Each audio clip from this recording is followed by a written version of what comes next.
Highlander, the search for vengeance. So it starts with a dude trolling in through a murky jungle. The lights kick on and he cruises past a derelict billboard.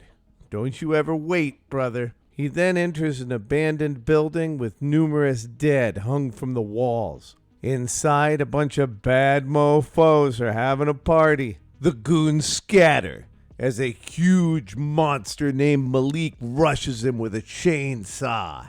But with a single slash of his sword, he takes the monster's head clean off. Here we learn our hero's name is Cullen, and he's hit by an indoor lightning storm after Malik dies. We then zoom in on a post-apocalyptic New York. Then, with a savage guitar solo, we're introduced to an anime Alpha Chad. A talking rat makes an appearance. While crossing a bridge, Colin gets accosted by some guards and their spider robots. Colin's a bounty hunter, and Alpha Chad doesn't appreciate it. Colin is captured and is being transported to the Alpha Chad's palace. On the way, we find out there's a deadly virus that has killed 80% of the world's population, and your only hope for survival is to get a hold of the vaccine. Colin makes his escape and meets a kid named Joe. Joe directs him to a shady bar where he meets Dahlia. She reminds him of a girl in his past named Moya.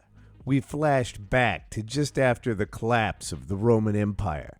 Colin was a leader among the people of his clan, but he fell for Moya hard.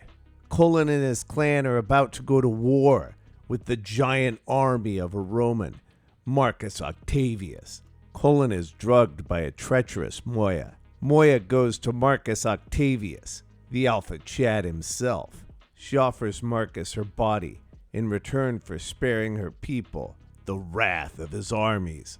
She gets him with a sneak attack, and he bleeds out right in front of her. Somehow, Marcus survives, and he catches her before she can escape the camp. Octavius then crucifies Moya on a hill so she can witness the slaughter of her people. Colin wakes up, but he's still too weak to fight, and then he gets trapped under a burning building. His men get annihilated. Colin survives and wakes to the decimation of his people. He spots Moya in the distance, crucified on the hill. She makes Colin promise not to seek vengeance, and he does before she slips away.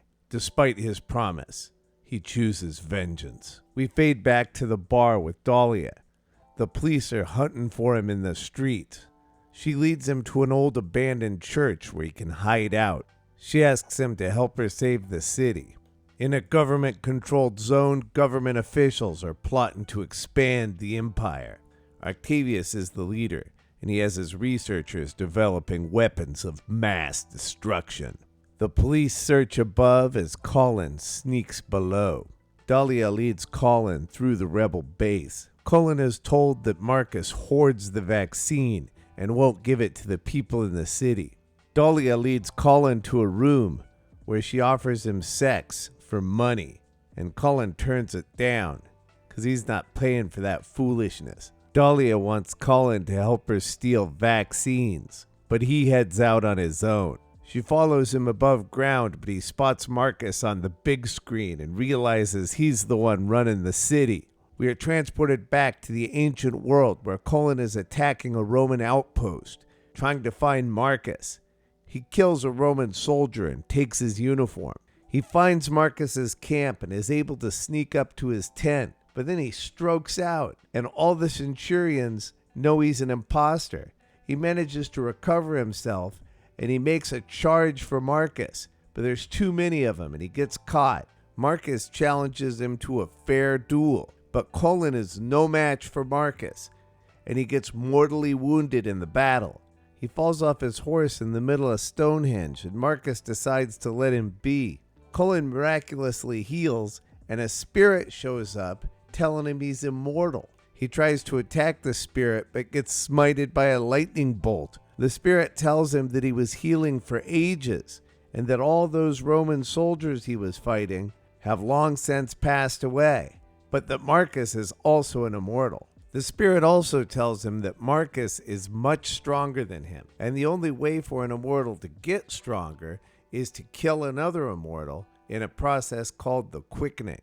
Also, he's infertile, can't have kids.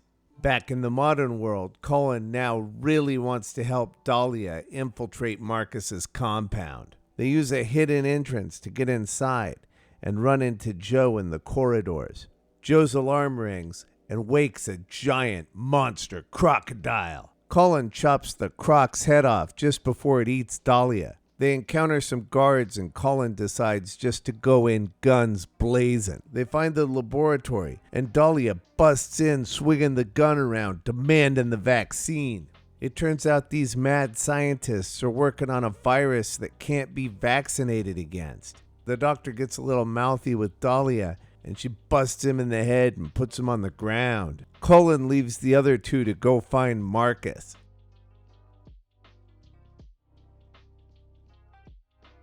We flash back to Rome, where Cullen confronted Marcus for the second time, but he was no match for him. And Marcus almost took his head, but some soldiers arrived and forced him back. We see a battle in Scotland, where Cullen again tries to take Marcus's life, but fails. Men who saw him die think he's undead and want to kill him, but their leader decides to spare him and bestows the name Highlander upon him. We see Cullen and Marcus as samurais, battling it out the Bushido way back in feudal Japan. We then see them fighting on top of a plane during World War I. He wakes up wounded in a church, and Marcus tells him, "Look, man, it's been 2,000 years. Give it up already. Move on with your life." We fade back to modern day, where Dahlia and Joe are making their escape. Cullen finds Marcus at the top of the tower. Cullen's attacks are all easily dodged and he gets thrown back like a biatch. After a little more fighting, Marcus tosses Cullen out the window. The fight goes to the side of the tower for a little while before Cullen falls off. He luckily lands right by Dahlia. Then Joe runs off with the vaccines to take him to the rebel base, and Dahlia checks on what she thinks is Cullen's corpse. As she's about to leave, she notices Cullen is still alive and she begins to drag him down a dark corridor. Cullen finally lets her in on his backstory and why he wants to kill Marcus. Some guards try to take him out, but Dahlia blows him up with a grenade and they both slide down a shaft. Cullen has a vision of the Stonehenge spirit, and he's told that Moya has been reincarnated throughout the ages, but that he has been too obsessed with getting vengeance on Marcus to notice. He's told that Dahlia is the newest reincarnation of Moya, and then he wakes up healed. The rebels take his fast healing as a good omen and are ready to take up arms and take on the government. Dahlia doesn't want Cullen to fight, but he's ready to rock and roll. We cut to Marcus checking on his new virus, and he sends his men to fight the rebels. Cullen comes to thank Dahlia for rescuing him from the tower, and she asserts that she's ready to battle it out, even though she could really die. They hook up, she passes out, and he locks her in for her safety. The rebels get ready to ambush the government forces, and Cullen says he's going to take off to kill Marcus. And then the action begins in earnest. Dahlia wakes up, finds she's locked in her room, but is able to break out. Cullen does his best to sneak in the tower base. A helicopter spots him, and Cullen jumps into action. The chopper is in hot pursuit of Cullen, but Dahlia shows up and manages to blow it out of the sky, getting a headshot on Marcus's girlfriend while she's at it. Cullen and Dahlia get a little sentimental before he heads off to fight Marcus. The rebels manage to get the upper hand in the battle. Cullen finds Marcus at the top of the tower. Marcus says Cullen only has 2 minutes before his new virus kills everyone.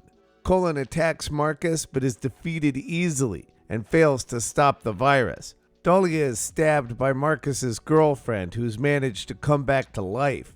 The virus begins to kill everyone. Dahlia shoves a grenade in the mouth of the Immortal girl, and they both die in the explosion. Cullen realizes Dahlia is dead, and he's filled with the fury. Cullen stands up and savagely takes Marcus's head. The quickening destroys the tower, the virus, and Marcus's army. The rebels are saved. Cullen lights a candle for Dahlia in the abandoned church before walking off into the sunset.